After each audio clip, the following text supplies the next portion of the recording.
Selamat pagi, perkenalkan nama saya Agustina Borupurba. Di sini saya akan menjelaskan pengembalian kerugian atau defisit keuangan. Yang A, kerugian keuangan negara.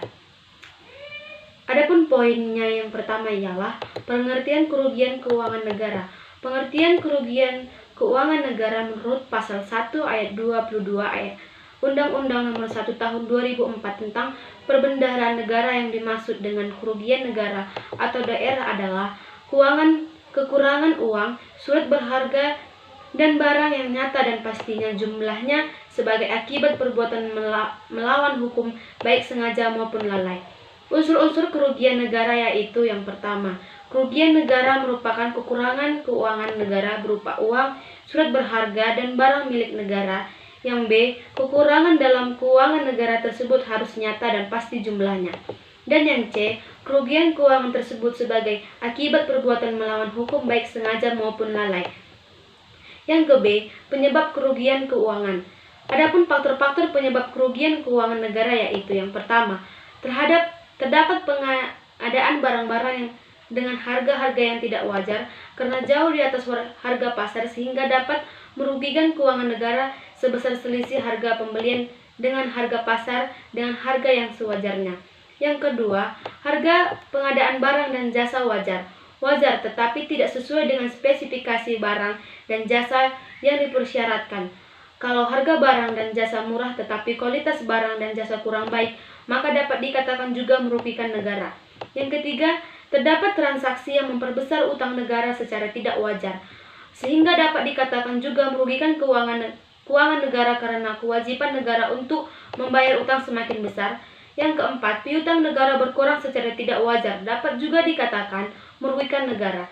Dan yang kelima, kerugian negara dapat terjadi kalau aset negara berkurang karena dijual dengan harga yang murah atau dihibahkan kepada pihak lain atau ditukar dengan pihak swasta atau perorangan. Dan yang keenam, memperbesar biaya instansi atau perusahaan. Hal ini dapat terjadi baik karena pemborosan maupun dengan cara lain seperti membuat biaya fiktif. Dan yang terakhir ialah hasil penjualan suatu perusahaan dilaporkan lebih dari kecil penjualan sebelumnya. Dan yang C, peraturan-peraturan tentang pengembalian kerugian negara, bahwa pengembalian atau penggantian kerugian negara atau daerah itu dilakukan melalui proses penyelesaian ganti kerugian negara atau daerah yaitu sesuai dengan peraturan perundangan-undangan yaitu yang pertama, pasal 35 ayat 1 Undang-Undang Nomor 17 Tahun 2003 tentang Keuangan Negara.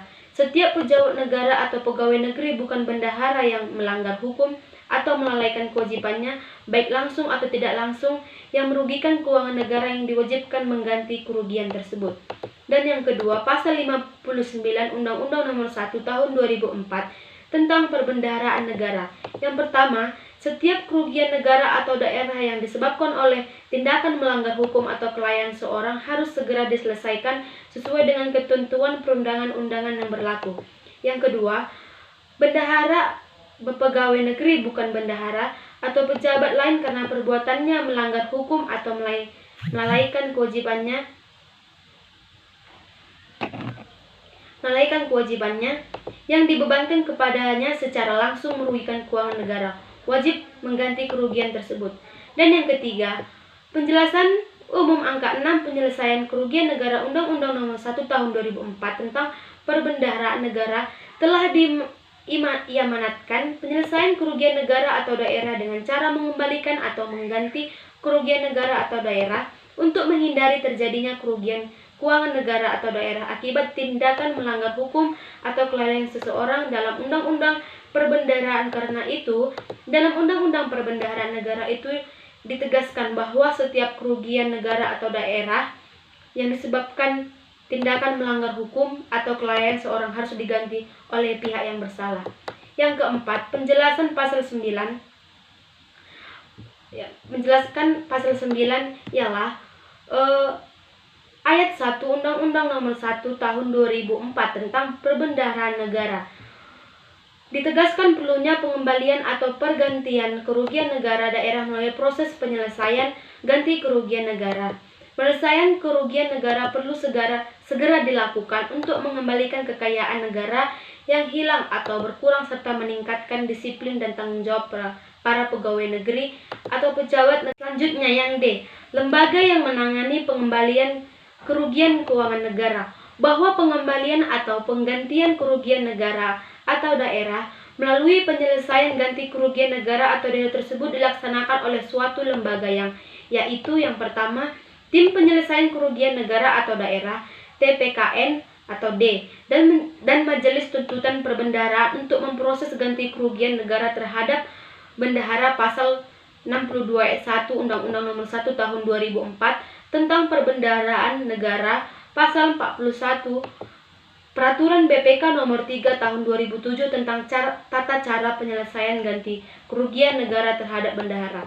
Yang kedua, Majelis Pertimbangan Tuntutan Ganti Rugi atau MP3R untuk memproses ganti kerugian negara atau daerah terhadap pegawai negeri bukan bendahara, yaitu pasal 63 ayat 1 Undang-Undang Nomor 1 Tahun 2004 tentang Perbendaharaan Negara. Yang B, defisit anggaran. Adapun poin yang pertama, pengertian defisit anggaran.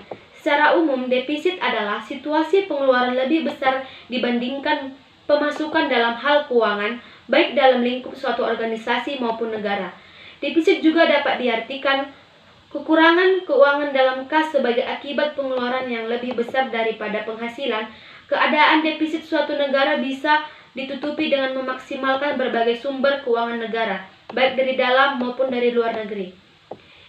Yang B, faktor penyebab defisit. Beberapa faktor yang dapat mempengaruhi keadaan keuangan suatu negara. Yang pertama ialah daya beli masyarakat. Rendahnya daya beli masyarakat terhadap produk maupun jasa untuk kebutuhan sehari-hari bisa memicu terjadinya defisit anggaran. Misalnya pembelian sembako, BBM, transportasi. Keadaan itulah yang membuat pemerintah harus memberikan subsidi terhadap berbagai kebutuhan agar masyarakat berpenghasilan rendah dapat membeli kebutuhan tersebut. Yang kedua, lemahnya nilai tukar mata uang. Indonesia termasuk negara yang melakukan pinjaman uang ke luar negeri setiap kali ada perubahan nilai mata uang asing, terutama dolar. Yang ketiga, pembiayaan pembangunan. Sebuah negara berkembang sering melakukan investasi besar dalam hal pembangunan dan peningkatan kesejahteraan masyarakat. Dan yang keempat, saat inflasi.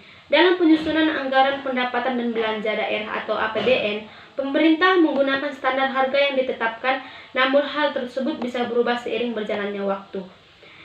Dan yang selanjutnya ialah yang C, dampak defisit. Secara umum, defisit anggaran mampu memberikan dampak buruk bagi sebuah negara maupun skala organisasi. Dampak tersebutnya antara lain ialah tingkat inflasi. Keadaan defisit dapat dilihat dari kecenderungan naiknya harga kebutuhan pokok atau inflasi. Yang kedua, tingkat suku bunga ditandai dengan kurangnya pengeluaran karena penerimaan yang lebih sedikit untuk memenuhi kebutuhan masyarakat. Yang ketiga, konsumsi dan tabungan.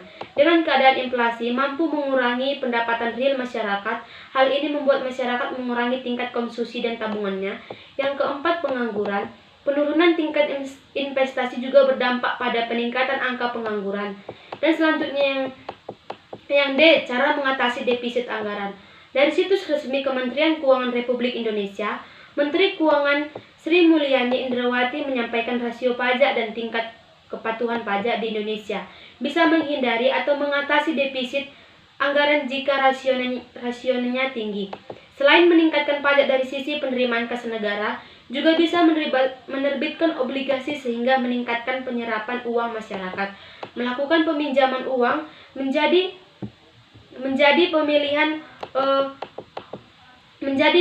nilai tukar uang yang terakhir, baik melakukan pinjaman dari bank maupun dari luar negeri. Dari sisi pengeluaran, pemerintah bisa melakukan pemotongannya biaya program tertentu. Program yang tidak memberikan pengaruh terhadap pajak, devisa dan sektor real sebaiknya dikurangi. Kemudian pengurangan pengeluaran rutin dan mengurangi subsidi yang terlampau besar seperti BBM, listrik, dan lainnya. Hal-hal tersebut bisa membantu mengurangi atau menghindari defisit anggaran. Sekian dari presentasi saya ucapkan terima kasih, selamat pagi.